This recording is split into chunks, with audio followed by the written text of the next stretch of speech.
everyone again. Good morning. Now is going to take place the second debate about the importance of Caesar's commentary, reliable sources and fake news. Okay, as we know, because the debate before, there are two teams. This is the pro team, and this is the team that will be against. It will be composed of an introductor, two speakers that will do the refutation, and also one person that it will do the conclusion. You know that you can only do questions during the second refutation and just intervene one time. Okay, the teams will be formed by 10 persons, for speaker, for listener, and two students responsible of dissemination. Listener will research for information and provide support to the speaker. Students responsible for dissemination will write articles about the debate, taking photos during it, and recording and editing the video of the debate.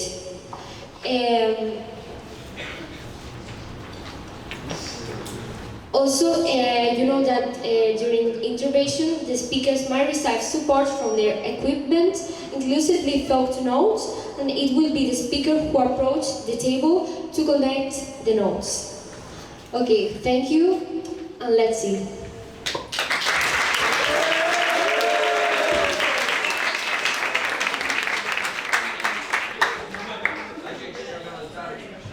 Good morning everyone, and thank you all for being here today. I'm Francesco and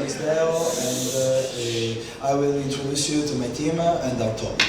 My team is composed by some speakers that are Alba for the first refutation, Arianna for the second refutation, and Alberto for the conclusion. Listeners that are Claudia, Irma, Gabriele, and Eva, that's the commentator. Now, we are here to explain why we believe that Caesar's commentaries are to be considered as true. I will give you some reasons that later will be debated by my teammates. First of all, Caesar was a respected politician and general in ancient Rome, and was very smart and participated in lots of military campaigns. He wrote commentaries to describe these military campaigns, and these were used for Roman history, and in fact we know that were written immediately after the end of the events narrated. So we can consider this like reliable. His writing is also clear to understand for all the people that couldn't talk Latin as well. First of all, I want to say that Caesar also was considered by some ancient authors as a true writer. So all the things that he was writing was true because he was a well-known figure, and he was really important in the ancient Rome. He wouldn't have written false things because that could have been easily discovered. In fact, all the events were well known in all the Roman population. It was important for him to maintain his reputation, and he could only do that by writing the truth. Furthermore, Caesar didn't try to cover every mistakes or losses that he wrote on his commentaries, and he wrote these books in a fair way, without too much personal opinions. And this is why we can consider this as true and as an honest writer. So, our point is that these commentaries could be considered as true, and there isn't any reason to say otherwise. Thank you.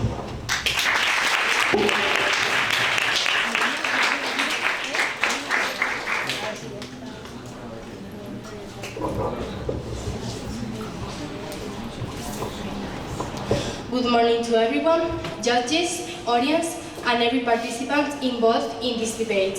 My name is Lucia, and I'm going to be the introductor of the team against. First, I'm going to present my group. It's formed by Jimmy, the first refuter, Antonio, the second refuter, and Javi, the concluder. The topic we are going to discuss today is not only related with the commentary of Caesar, but also the reliability of sources and fake news. We will defend our position using 3 arguments that I'm going to explain later, but first I'm going to talk a little bit about Caesar's commentary. Caesar's commentary, written by Julius Caesar by himself, is a unique and valuable historical document that has played a crucial role in shaping our understanding in ancient Rome. The debate surrounding its availability is an important one, as it touches upon issues of accessibility and preservation of historical knowledge. We hope that through this debate we can all come to a better understanding of this issue and its implication for the field of history. The first argument the refuters are going to explain is based on the audience to which the commentary was addressed, and also the language it was used to write it. Caesar wrote this commentary to use it as a political tool in order to influence in other people's opinion and to praise for his military goals. Moreover, the refuters will talk about different versions and virtuous implications. In other words, other texts were written by other historians offering different points of view and different opinions. When it comes to talk about Julius Caesar, we have to understand that as an imperialist, he may have done some harmful actions. So of course these actions will have been written in his commentary. Additionally, the issue of ownership and preservation must also be taken into account in this debate. Finally, in the age of social media and fake news, there is a growing concern about the reliability of historical sources in general. With the ease of access to information on the internet, it can be difficult to distinguish between credible sources and, on the other hand, those that have been manipulated or fabricated. This is particularly concerning when it comes to historical sources, when inaccuracies or falsehoods can perpetuate incorrect beliefs or narratives about the past. Thanks for listening.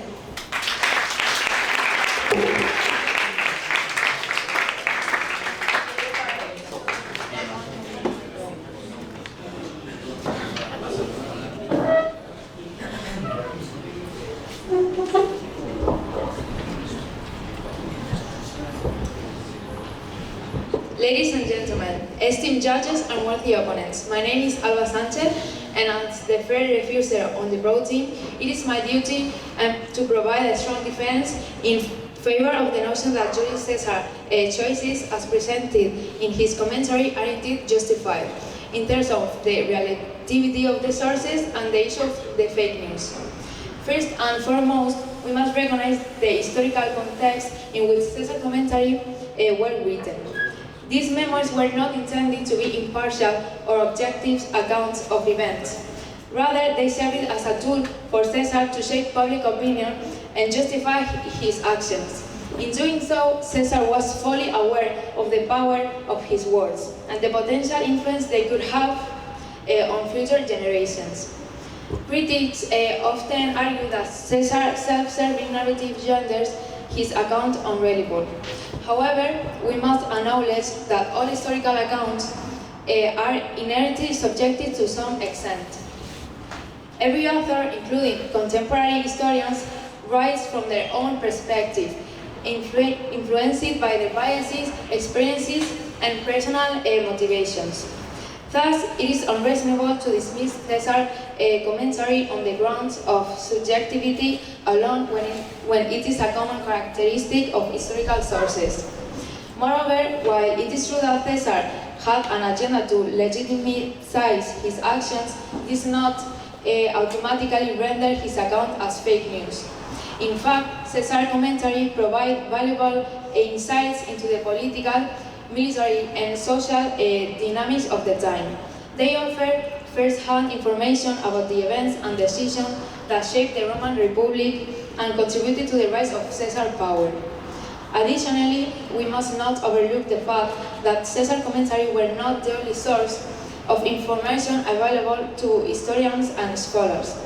It is through the careful analysis and comparison of multiple sources that a more comprehensive and nuanced understanding of historical events can be achieved. By cross-referencing Caesar commentary with other contemporary accounts and archaeological evidence, we can create a more balanced and accurate picture of the past. Lastly, let us not forget that the issue of fake news is not unique to ancient times. Even in our modern era, where information is readily available at our fingertips, we are confronted with a plethora of biased narratives, misinformation and manipulation. We must exercise the same critical thinking and discernment when examining contemporary sources as we do when studying ancient texts like Caesar commentary. 1 minute left. In conclusion, while it is true that Caesar commentary may exhibit subjectivity and serve a self-justifying purpose, they still provide valuable insights into the historical events of the time. By employing a critical and comparative approach, we can extract meaningful information from these accounts, appreciating them as part of a larger mosaic of historical understanding. The reliability of sources and the presence of fake news are challenges that persist throughout history. And by recognizing these challenges, we can continue to deepen our knowledge and engage in meaningful historical discourse. Thank you.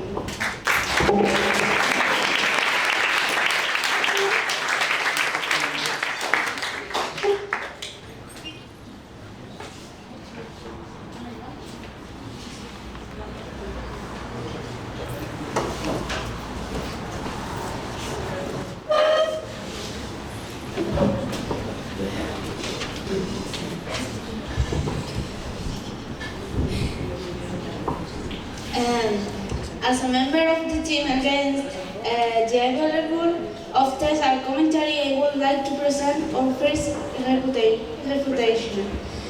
While it's true that Julius Caesar wrote the commentary, it doesn't necessarily mean that the text should be available. One of the main reasons for this is that the commentary was written by Caesar with a specific audience in mind, namely the Roman Senate and people. It was intended to be a political tool used to shape public opinion and glorify Caesar's military achievements. Furthermore, the commentary is not the only historical account of Caesar's campaign. There are other texts written by other historians of the time that provide a different perspective and interpretation of events. Therefore, the availability of the commentary should not be seen as essential for our understanding of ancient Rome. In addition, it's important to consider the ethical implication of making the commentary. Whether available as a conqueror and imperialist, Caesar's actions were often oppressive and harmful to the people he subjugated. By giving him a platform to present his own version of events, we risk perpetuating his propaganda and legitimizing his actions. In summary, while the commentary may be an important historical document, its availability shall not be taken for granted. We must consider its intended audience, the existence of alternative accounts, and the ethical implication of giving Caesar a voice. Thank you.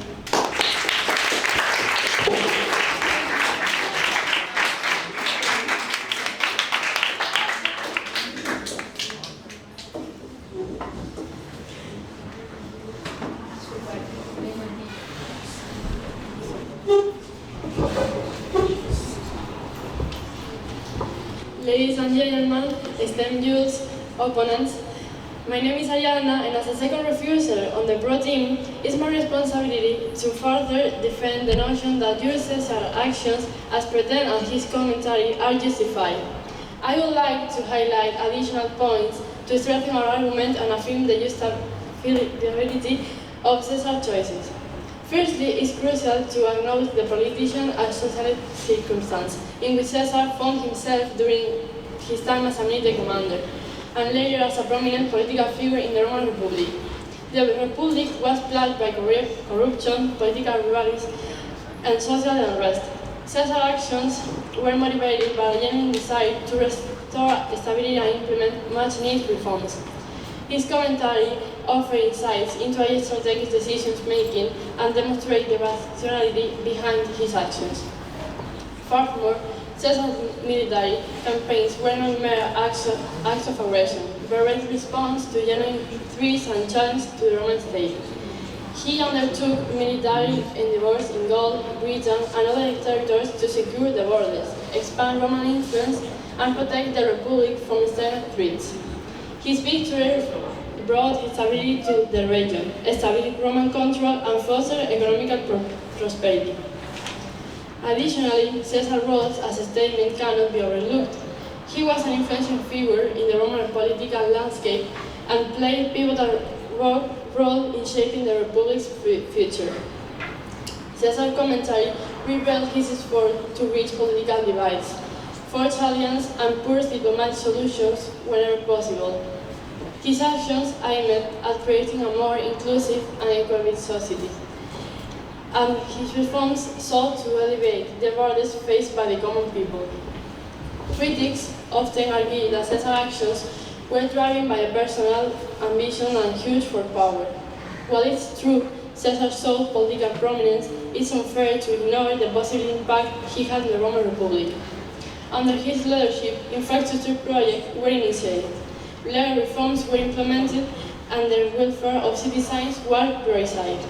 Caesar's actions were driven by a genuine belief in his ability to bring about positive change and improve the lives of his fellow Romans. Moreover, it's essential to view Caesar's choices through the lens of the time period in which he lived. The political landscape of ancient Rome was vastly different from modern democracies, and the actions taken by leaders often required boldness and assertiveness. Caesar's decisions, while appearing controversial in retrospect, were within the realm of accepted political conduct in his era. 1 minute left.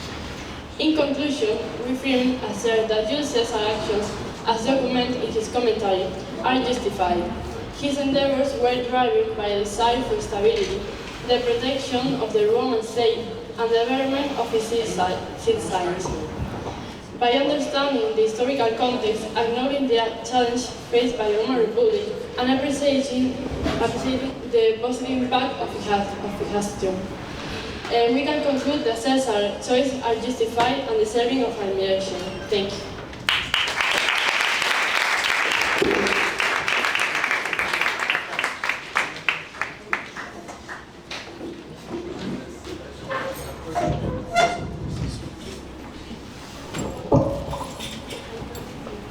Good morning to everyone. I'm Antonio, and as a member of the team against the reliability of historical information in Caesar Commentary, I want to focus on the preservation and current historical interpretation of the texts. It's firstly important to note that understanding the reliability of the commentary is not simply a matter of accessing the information, but also of ownership and control of the manuscripts. In fact, currently the commentary are in the hands of various institutions and individuals who have the control and the power to restrict or allow access to these texts. Therefore, their interpretation can be altered and controlled by them. Furthermore, the issue of availability also raises conservation problems. The commentary are an ancient text and as such susceptible to damage and deterioration. They were also written in Latin, so it is no longer a widely spoken language. That means that the text would need to be translated to make them accessible to a broader audience. However, translation is not a straightforward process, and different translations can yield different interpretation of the original text.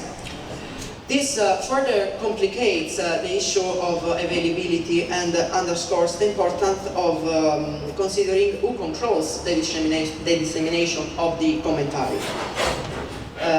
It is also important to consider another theme, the cultural differences between the society of the time of Caesar and the current one, to give a different value to the information in a literal case.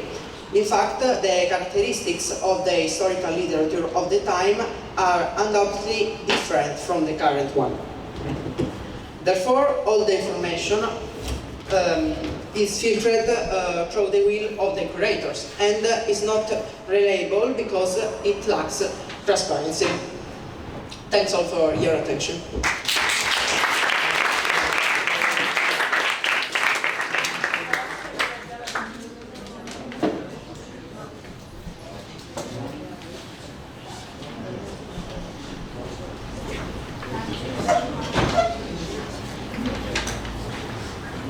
Good morning to everyone, judges, audience, members of my team. Hola, hola. Good morning to everyone, judges, audience, officers, members of my team.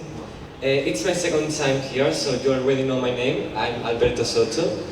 And after having listened to the different arguments given by both teams, I would like to highlight some of the main ideas of our discussion, and of course, I wish to strengthen the opinions and arguments of my team. First of all, it is undeniable that Julius Caesar's commentaries provide valuable insights into the military campaigns and political strategies of one of the most influential figures in ancient history. These commentaries, particularly his Comentarii de Bello Gallico, offer a first-hand account of Caesar's conquest and governance. Caesar's commentaries are characterized by their meticulous attention to detailed strategic analysis and clear narrative style. They serve as a testament to his exceptional leadership, highlighting his tactical brilliance and ability to adapt to changing circumstances on the battlefield. Through his writings, Caesar provides a comprehensive overview of all the challenges faced by the Roman army, including descriptions of battles and encounters with various tribes. Furthermore, Caesar's commentaries offer valuable insights into the political climate of ancient Rome, shedding light on the power struggles, alliances, and rivalries that characterized the late Roman Republic. They provide readers with a glimpse into the intricacies of Roman society, the dynamics of the Roman Senate, and the aspirations and motivations of Caesar himself. The enduring popularity and influence of Caesar's commentary can be attributed to their historical significance as well as their literary merit. They have been studied and admired by students, military leaders, and historians for centuries, serving as a primary source of understanding the Roman Republic and its transformation into an empire. So, as a conclusion, my team believes that Caesar's commentaries stand as remarkable historical documents and a testament to his exceptional military and political achievements. They provide valuable insights into the ancient world and continue to captivate readers with their vivid accounts and strategic analysis.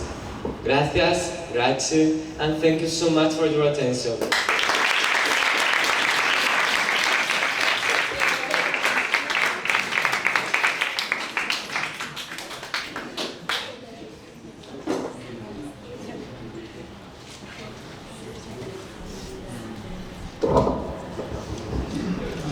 Hi everyone, I'm Javi and I'm going to do the conclusion to the theme again. Caesar's commentary offers a first-hand account of his actions and decision-making, but this means that their reliability is subject to significant skepticism. Caesar's self-serving motives, vices, and potential manipulation of historical events raise doubts about the objectivity and accuracy of his narrative. The absence of alternative perspective and the selective coverage further diminish the credibility of his account. To obtain a more comprehensive and balanced understanding of the event, it is crucial to consult additional sources and consider diverse viewpoints. By critically evaluating the commentary and cross-referencing them with other historical records, we can better navigate the complexities of Caesar's narrative and separate the facts from potential inventions or distortion. Thank you for listening.